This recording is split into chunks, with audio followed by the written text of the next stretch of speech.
inquiry, which continues today, we've uncovered vast evil, which is happening across the country, as well as systemic state failures. When we release the report, we're intending to pursue private prosecutions against those who failed. So will Order. the Minister give me a copy of court cases will not be destroyed. What's your take on this debate? Share your opinion in the comments below and join the discussion respectfully. Your voice matters in shaping the conversation. Gangs punishing offenders and protecting children. The grooming gang scandal is one of the most heinous crimes of our time.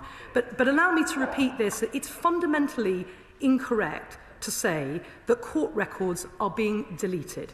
Court records are remaining completely intact and would only be deleted in line with GDPR and record retention policies. The data that we're talking about here is data which a private company, Court's Desk, has been asked to delete because it has not demonstrated, it has failed to demonstrate that it is using that data responsibly.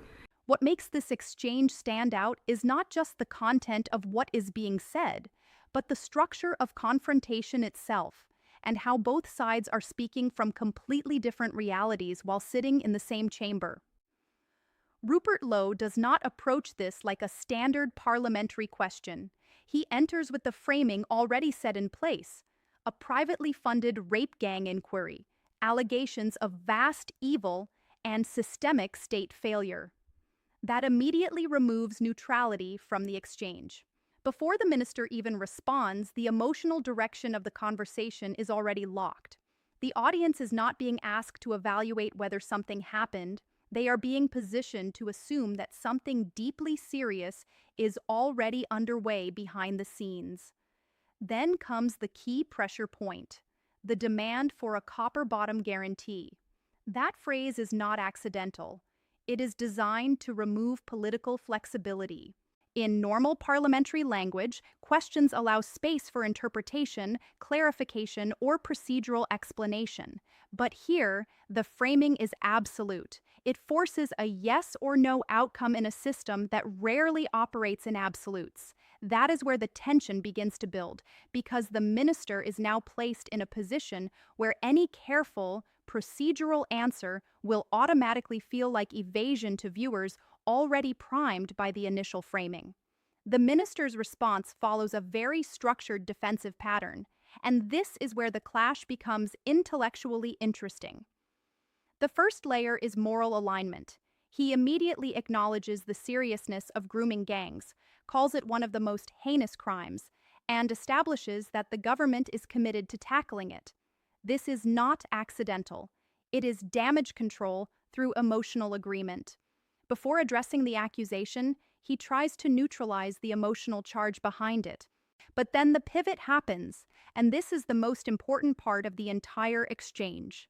The minister shifts from moral language into procedural legality.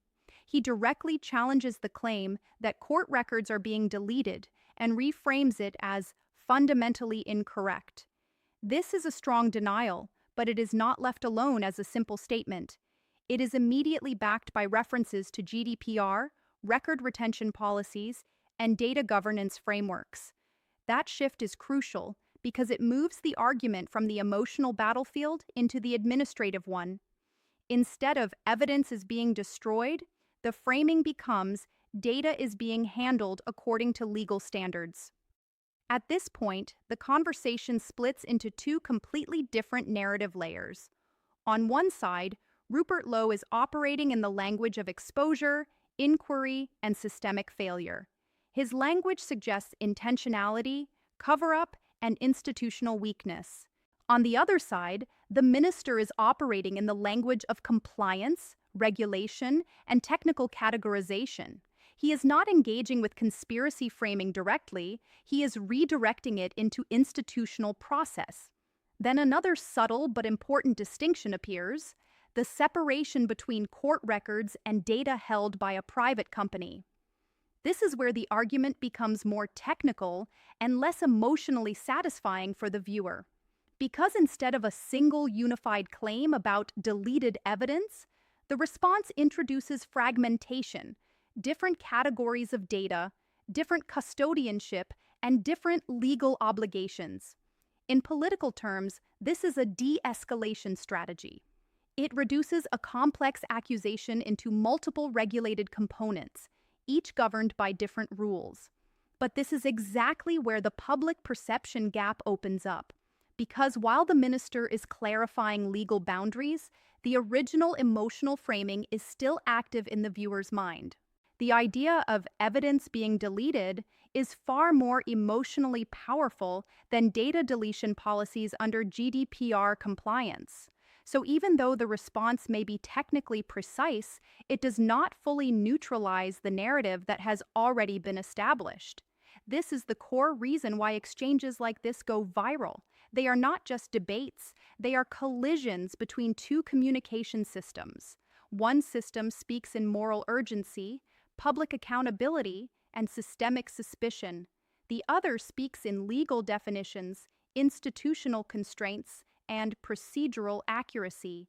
Neither system fully translates into the other in real time, and because of that, the audience is left in a suspended state of interpretation. On one hand, there is the feeling of something serious being hidden or obscured behind layers of procedure. On the other hand, there is a formal denial backed by legal frameworks and administrative clarity. The gap between those two perceptions is where engagement is created. What makes this even more powerful is the absence of resolution. There is no clean closure, no definitive win in the exchange. Instead, there is a lingering uncertainty that forces viewers to interpret it themselves. And in modern political media dynamics, that uncertainty is often more powerful than resolution itself. So the real takeaway from this exchange is not just about grooming gangs, court records, or data policies.